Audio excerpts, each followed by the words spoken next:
So Trump essentially declared he wants to hit the brakes permanently on all migration from countries he labels third world, which means nearly all of Africa and the global south. Now, even though it's not a formal signed law yet, but experts mostly call it political talk for now, this announcement sends a clear signal. He intends to cancel previous migration approvals, cut off government aid for non-citizens, and fundamentally shut down the system for new people entering the U.S., all justified by security concerns. Now, the real problem is that this rhetoric is just, making things much worse than they already were, because visa rejection rates for Africans are skyrocketing, and the U.S. already has a travel ban on 7 African nations, and 25 more are now sitting on the watch list, facing the threat of full restrictions next. Crucially, the legal lifeline for refugees and asylum seekers is basically gone, and those pathways are freezing up, making it nearly impossible for people across the continent to legally find a safe home in the United States. Now, for this segment, I'm joined by Sam Adeleke. He is a travel consultant with TWS Global. Thank you so much, Sam, for joining us at this time. Thank you for having me. Good evening. Good evening. So speak to us. The initial ban actually targets 7 African countries with an additional 25 more on the leaked watch list. So what specific, verified national security deficiencies actually justify this mass designation? Or is it, primarily political, just as some people have actually said? Many of these so-called national security deficiencies cited things like outdated passport systems, weak data sharing, or inconsistent biometrics.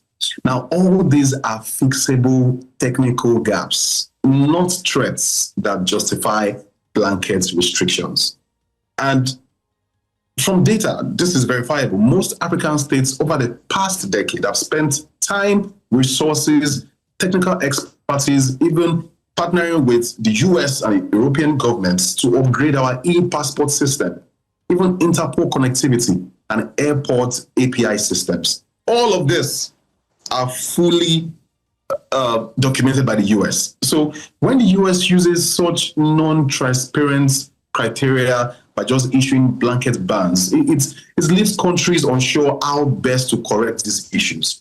Because there are laws, there are processes, there are things, guidelines expected of us. And in fact, the gentleman that caused this entire brouhaha, unfortunately, again, loss of life is involved. And God rest the soul of this soldier, and also hoping for quick recovery for the one who is currently in the hospital. But we all know that this guy was a CIA agent verified by the US. So if just one isolated incident made the US president to throw tantrum, then what exactly are we talking about here? If this were purely about security, the US should publish clear benchmarks that were breached by these countries that have just been added, these 25 new countries. But I can assure you they wouldn't. So this again looks like the usual political signaling, using African mobility as leverage in domestic US debates. So the core here is security concerns should be addressed with capacity building, not mass stigmatization of entire populations. That is the call that we need to put out to the US government led by President Donald Trump right now today. All right, so while we're talking about calling on the U.S. government, the African Union has actually called for a more consultative approach. So what action beyond, diplomatic appeals are the African governments taking to defend their citizens from these restrictions? Are they even equipped to form a coordinated response at all?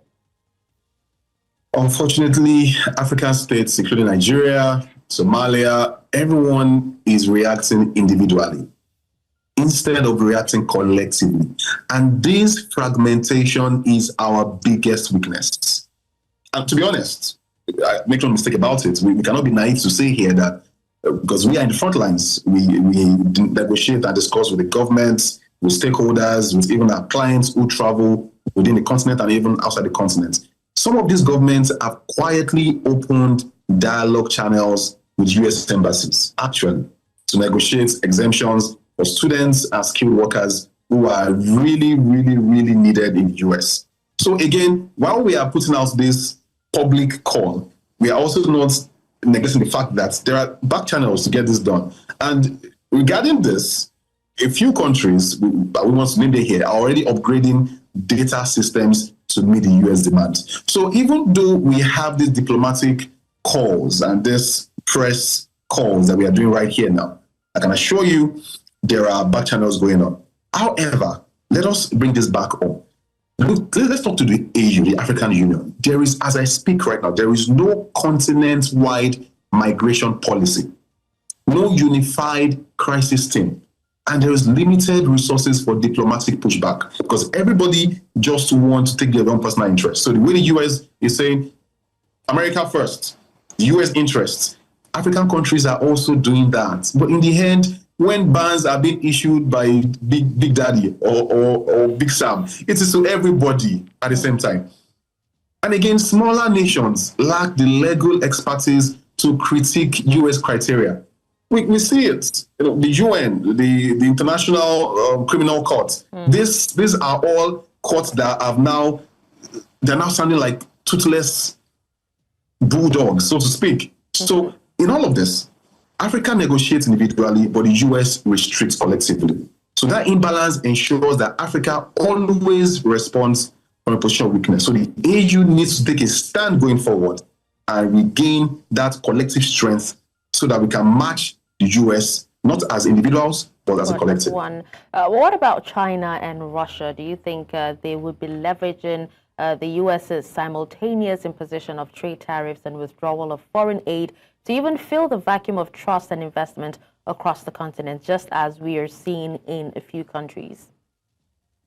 Oh, yes, very much so. I mean, mobility is now part of geopolitical competition. This is as clear as day. As we speak, over the past few weeks, even before this ban came up, some of our clients have been moving to China in droves for business and also for study.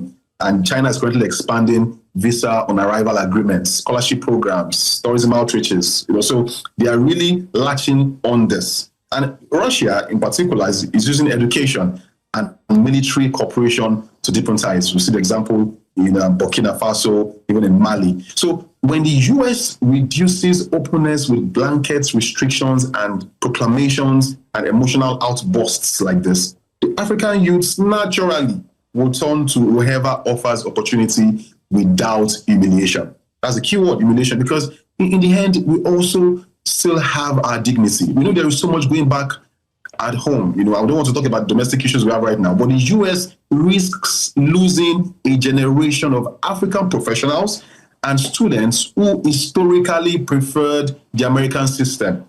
Those who love to be part of the American dream. So in the end, migration policy is soft power. The US should never lose sight of this. Those who are advising the President Trump, they should let him know that whoever welcomes Africans today will earn their long-term loyalty, business, and influence tomorrow. Okay. Now, what about the fact that nations like Nigeria and Ethiopia, which are major economies, are on the potential ban list? What are the immediate and long-term implications for, any existing economic or security cooperation? Again, I would say that any restriction on mobility, aside affecting the fact that people need to move around, go on holidays, go on exchange programs, it directly affects trade. Because modern trade relies on people to people movement. So let's look at the immediate impacts, and I've highlighted some. Number one, we're going to have stranded business travelers. Those of our clients whose visas have been approved, who are built to fly, who have bought tickets ahead, they'll be stranded because they're not sure what to do. And airline will just can just wake up and say, we're not flying again, or we are putting a pause on this. And also slower processing timeline for investors. Another outfall or fallout of this is reduced US company engagement in Nigerian and Ethiopian markets. So those two countries, very important, and also disrupted supply chains due to travel bottlenecks. These are real issues. And what are the long-term effects? Companies may start shifting operations to countries with more predictable mobility, like our colleagues in Ghana, And Nigeria and Ethiopia, we have a very interesting history. And these two countries, two of us could lose competitiveness in sectors like textile, aviation, services, and tech.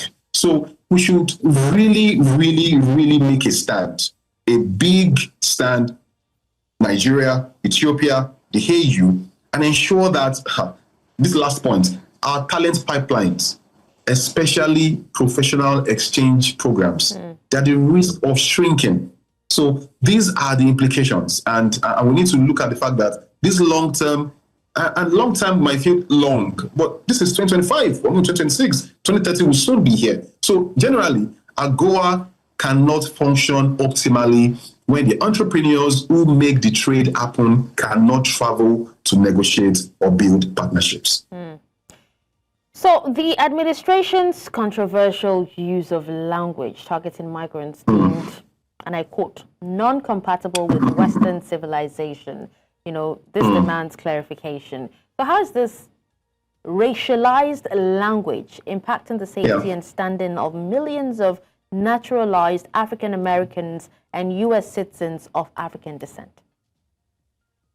You see, unfortunately, words from leadership legitimize attitude on the street. As a leader, the words you say are powerful. You can't just be an emotional wreck. Words like that will increase racial profiling. It will heighten suspicion towards African-born citizens. Another implication of this is it will be the fear for white nationalist narratives.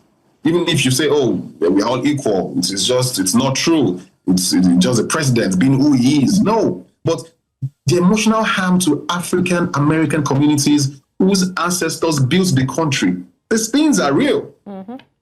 So generally, when migrants are dehumanized by the presidents and leaders with influence, all Black communities globally, both native-born, both immigrants, they will always feel the ripple effects. So can someone just talk to the president and call him to order and have to consider that, guy, chill, relax. Your words are powerful. You can't just dole out these things without thinking of the multiplier effects of even the African Americans who are on your team in the White House. I was actually going to ask about the U.S. refugee admissions program, which is currently being stalled, stranding thousands of African refugees in camps, in countries like Kenya, which governments or even humanitarian organizations are now expected to bear the financial and care burden for those abandoned people. But then, if the U.S. successfully slows the growth of the diaspora, through mass restrictions and deportations, how significant will the reduction in remittance flows, which a lot of countries actually depend on, be to these dependent or highly dependent countries, on these funds for family stability and also local GDP? You see, African countries already are overstretched and the humanitarian budgets are shrinking. I mean, Kenya, Uganda, Ethiopia, and others host millions of refugees already with limited funding because they already need funding for infrastructural developments. And when the US withdraws, because of incidents like this, the financial weight now shifts to the host government, also shifts to the UNHCR, that's United Nations Humanitarian Committee or something, and also even the overstretched NGOs. So what are the real issues on the ground when this happens? Number one, the camps become more crowded. Education becomes restricted. And even the medical services deteriorate. So when a major donor like the US disengages, the cost doesn't just disappear, it simply shifts to the poorest countries and the most vulnerable people. So we should now rally around and even ignore, and I make this bold call, can we ignore the US and the European nations and even the UN and come together and pull our resources together? We have what it takes. We have the funds to make this happen, such that we are not always feeling disadvantaged. Now call a pity party just because the big brother has removed the funding needed to take care of our own people. not theirs. So that really is the issue, and that's the elephant in the room we need to address. All right, so just before we wrap up quickly, how does the focus on African migrants, impact domestic politics in back at home, that's in some of these African host nations? Would you say it's responsible for fueling xenophobia and instability in major regional economies like, what we're seeing in South Africa at the moment, which actually face increased intracontinental migration burdens? Is it responsible? Oh, yeah. It's straightforward. As migration rhetoric in the West trickles back into Africa, and this influence public sentiment. So what are the issues here? African elites start mimicking US and European language to justify crackdown on migrants. So you are now replicating what you have initially despised. And now the blame now shifts to foreigners instead of local government failures. For example, South Africa becomes a pressure cooker because it is the continent's main economic magnet. I mean, look at the US president's rant on Twitter the other day, blanketly bullying the South African government that no communique or no document or no press release should come out of G20, and that by next year they will not be invited to Miami, the host of G20 in 2026. All of this, everything is connected to everything. And anti-migrant violence, I beg your pardon, rises when political leaders hint that foreigners are undesirable. So what do we do? And what is the takeaway from all of this? When powerful nations stigmatize African mobility, it gives local politicians license to do the same inside Africa. Unfortunately, that should not be the case, but that is what is happening. So our leaders need to flip the switch. That if Europe and the US are dishing out such rhetoric, you should not replicate such. Your people are yours. Okay. All right. Well, sadly, this is where we wrap up the conversation, but thank you so much, Sam Adeleke, travel consultant, TWS Global, for joining us and speaking on this. Thank you for having me. It's a pleasure.